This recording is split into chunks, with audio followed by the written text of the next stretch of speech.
Hi, everybody. It is Kathy, and I love to be selling. Come on in, sellers. Let's talk a sales tool that I just used that absolutely can help you to get sales. And I've also got social media tips for you. So come on in and let's get right going. Let's get right to it. I think I need to drink more coffee.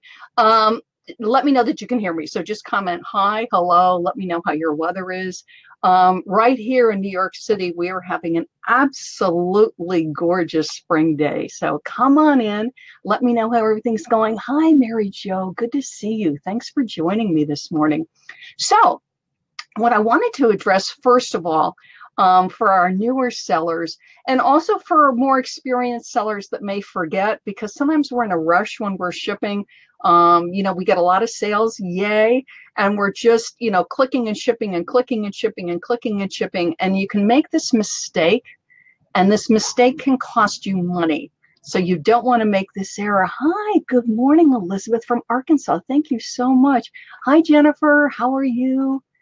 Hey, Dee Dee. Oh, gorgeous in Central Florida. I certainly hope so. Hi, hi, hi. So this is an error that you can make in shipping.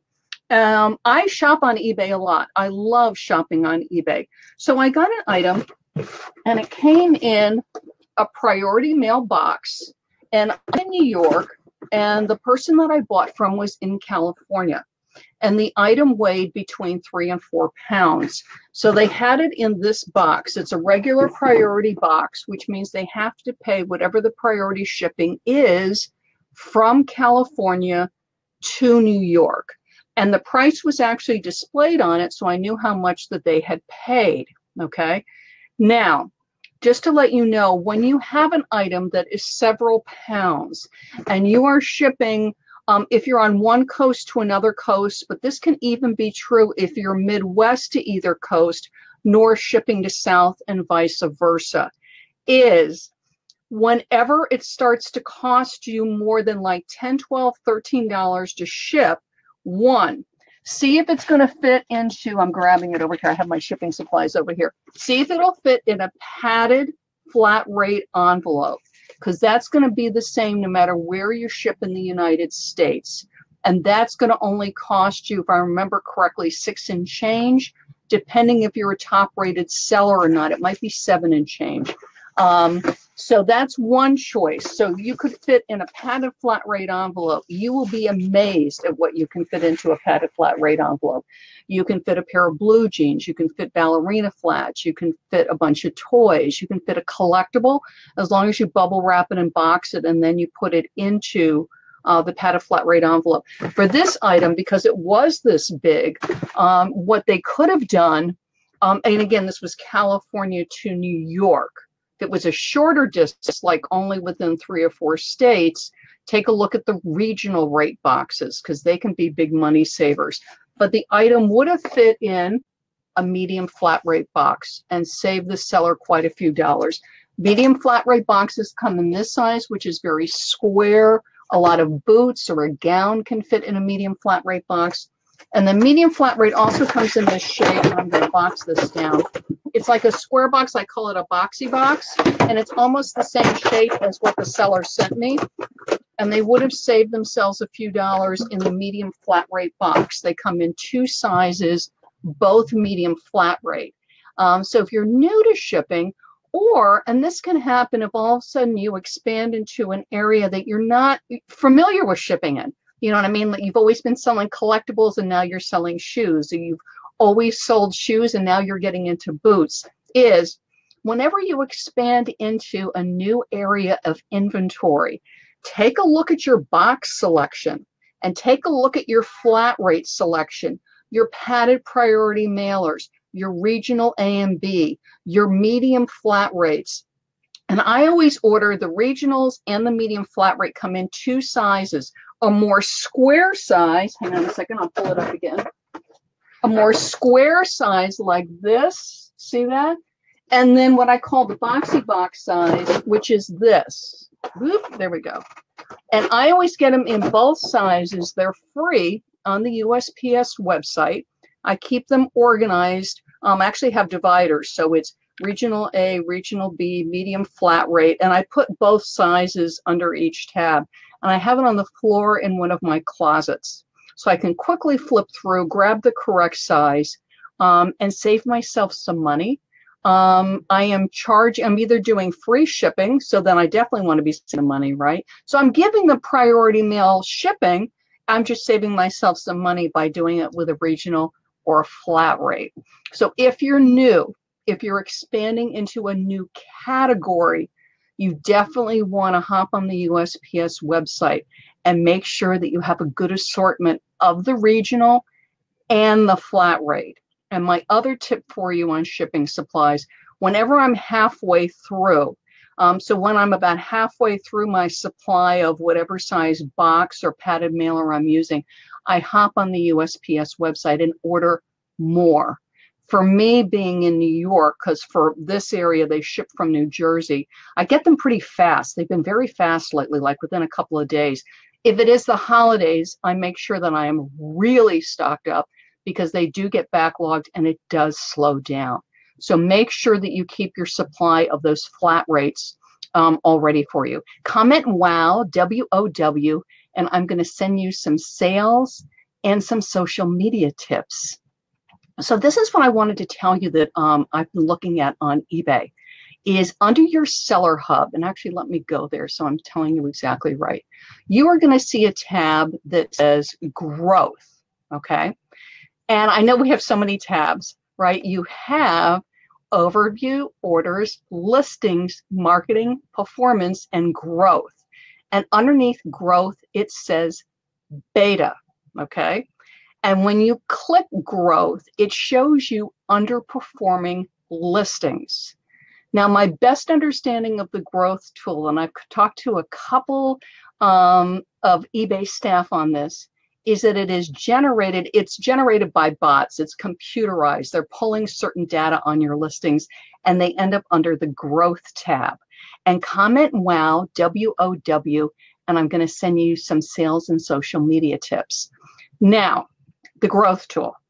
Oftentimes when you look at it, you're going to see items, and sometimes the suggestions they make don't make sense, or it will be there and it'll say analyze. Actually, what exactly does it say? Because I was looking at this morning. It says analyze listing, and you click it, and then it says it doesn't have enough data to give you an answer. So you're like, okay, eBay, so why is this here? So what eBay is telling you, if an item is under the growth tab and it doesn't have clear instructions to you of things that you can do, like sometimes I'll look under the growth tab and there's a price suggestion. So it lets me know that I've got competitors and that my price is higher than my competitors. Then what I do, rather than immediately just click whatever price eBay is suggesting, is I hop onto eBay, I search my item. This is most often items that have a UPC or an MPN number on them. And I look at what my competitors are doing. Sometimes there is a difference in condition. There can be a couple of different things going on. So just because eBay makes a price suggestion, do not automatically take it. Go on eBay and see what's going on. It could be somebody just got something for a crazy low price. They're dropping it in for a really low price. They only have one and they just want to sell it and get rid of it. If you have experience with that item, particularly collectible item that you know could take a year and a half, or 2 years, you may want to sit tight on your price. For instance, like right now, it is April, and I know that that item really sells well in July or August because I have a track record with the item. I might want to sit tight and not change my price per eBay suggestion. The other thing is, if somebody really has dropped their price on something, and I know this thing sells from my research, is I might want to buy it. So then I will buy my competitor's item. Now I have 2 of them and continue to keep my price the way it is. So take a look at the price suggestion. Now, if it's only $1 or 2 and I want to get my item sold, then yes, maybe I will match that price, or I might go a little bit under and get my item sold. I have done that and sold my item. So take a look. Now, if it says analyze listing and comment wow, because I'm going to give you some social media and sales tips. If it says analyze listing, I click it and it tells me nothing. What it is telling me by being under the growth tab is it's an underperforming listing. The eBay system, for whatever reason, has flagged that listing and says that it's slow or it's selling slower than the eBay system, remember this is all computerized, thinks it should sell. For me as a seller, what that alerts me to is there's a very good chance that item has really dropped in search or is gone from search. And we've all experienced that. Or if you haven't, you may, which is an item that's been up a very long time. An item that is just not getting any clicks and impressions. What will happen to that item is it will drop in search. There's a good chance it'll show up under your growth tab. Again, from my research, I believe this item will sell in a year, year and a half, and I need to keep eBay interested in this item. A couple of things you can do. One, it's under your growth tab. eBay's saying it's an underperforming listing. You need to wake it up and you need to get eBay interested in it. So click it. Click revise. When you do a revision on an item, it will force the search engines to recrawl your item and re-look at your item. You're not ending it, you're revising it. And you need to change something in your listing. So look at the title. I just recently revised an item. I think it had been up for over a year, and the title was really short. For whatever reason, I just had not written a lengthy title. And right now, titles of 75 characters or more, you have 80 characters for your eBay listing title, tend to get a better search result. Why? You've got more keywords. If you're only doing 4 or 5 keywords and your competitors are doing 8, 9, 10 keywords, you're only using 30, 40 characters, your competitors are using 65, 70 characters, guess whose item gets a better search result, right? All I do is click revise. I do a longer listing, a longer title with good relevant keywords, right? I don't want to be what is called keyword spamming, which is throwing words in that have absolutely nothing to do with the listing. So I want to use things that are relevant. It could be country where it's manufactured. If an item is made in Italy, made in France, made in the United States, that can make an item more attractive. If it's a clothing item, the fabric content can be of interest. It's 100% silk, 100% cotton. It's organic cotton, okay? All of that is of interest and searchable keywords for customers. So take a long, hard look at your title. Oftentimes you're missing 1 or 2 good keywords, and comment wow, W-O-W, and I'm going to give you some great tips. Then take a look at your item specifics. As eBay upgrades and changes and does more and more with the strategic data initiative, you will notice more and more item specifics. This helps your item to be found in search, not only on eBay, but through Google, which we all want. Please, Google, find my item. So take a look. It can be, again, country of manufacture, what the fabric is, colors. Again, don't guess. If you don't know that it's made in the United States, don't guess, okay? However, if I've got, I look at the item, and there's 9 other items listed, and they all said made in USA, you know, particularly look at the ones that are new with tags, if yours, or new in box, if yours is without. They might have information about the item that you don't, because it is on the box or it is on the tag. So take a look at that, because you might get some great information for your listing. And then you're going to click confirm on your listing after you have tweaked the title, and sometimes just rearranging the words can work. Filled in your item specifics. That's going to help eBay and Google re-index. And my last tip for you is, once you've done that, so perhaps I've tweaked the price, I've tweaked the title, I've given better item specifics, because now eBay's giving me more. Take the item and push it out on social media. And Facebook is one of my favorites to use. And comment wow, W-O-W, and you're going to be getting tips on how to do that works for sellers. There's different kind of posts on Facebook, and different kind of posts work for different kinds of businesses. And we're interested in what works for sellers.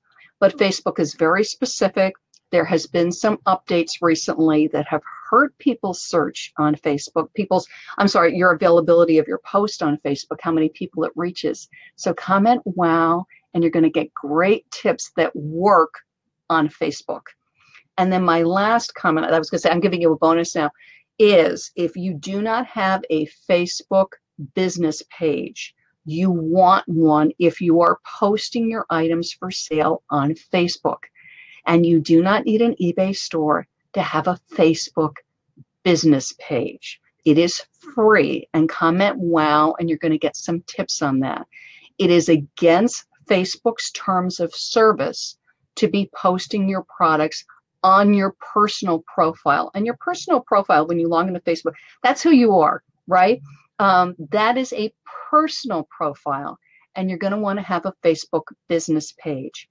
I know you're going to see people that do post products on their personal page. I see quite a few people doing it. For right now, they're okay, but I do know people that have had their accounts suspended, and not big sellers, smaller sellers, for doing that. So you don't want to do that. Get yourself a Facebook business page, and then you're going to be posting your products on your Facebook business page. Okay, so always check on your shipping. It may not seem like a big deal, but if you're saving, let's say 50 cents per item, actually I'm going to grab my calculator, If you save 50 cents per item that you're shipping, right? And you're shipping, I'm going to even go low, only 10 items a week. That's $5 a week you're shipping times 52 weeks in the year. You just saved $260. I'll take that. I'll take $260 saving. So take a look at your flat rate envelopes. Take a look at your flat rate boxes, particularly when you're expanding into new niches, new inventory ideas, and have them in stock. There's nothing more frustrating than needing a padded flat rate envelope and you're out. It's like, next thing, look at your growth tab. I look at it maybe once a month. Look at it. Don't just ignore it saying, oh, they're not giving me enough data for, me to analyze my listing. Oh, eBay, why are you putting my listings in here? They are there for a reason. And if it says it doesn't have enough data, what it is telling you is that item is slow. And if it's slow, you are dropping in search.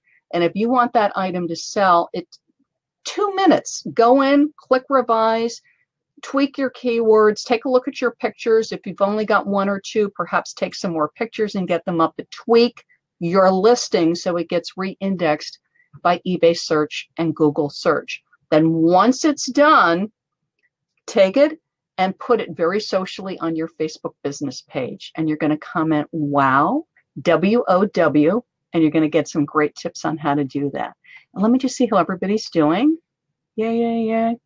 Are those tabs available only for store owners, Dee Dee? Dee Dee, I believe the growth tab, look in your seller hub. Actually, hang on a second. I have a store account. Look at your seller hub. So it's my eBay selling. And then look at the tabs that you have. Let me just Google this seller hub for all. Is eBay seller hub for non-store sellers? Good question. Let me see if I can get you an answer. eBay seller hub. Okay. Okay, easier way to run your eBay seller hub. Okay, what it says, and this is from the fall update of 215, it says seller hub ideally suited for professional sellers using my eBay selling manager, or selling manager pro. My eBay selling is everybody. So take a look and report back to me, but it should be there. So you do my eBay selling, And when you do that, you have like a panel, and it has a lot of information for you about your selling. And the tabs are right across the top of the page. So take a look and see what you say and let me know, because that is a great question. Okay. Everybody else looks good, you guys. Good, good, good. So keep your shipping supplies stocked.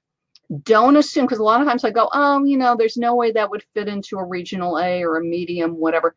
Double check, see if you can, because oftentimes you'll save money that way. And let's put more money, you know, more profitable business is a better business. That's more money for you and your family, right?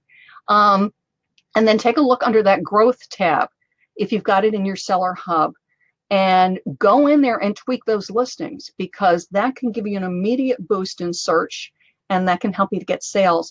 And then once you're done tweaking, I mean, I love eBay and I love Google, but let me tell you one thing that Google loves. Google loves social media.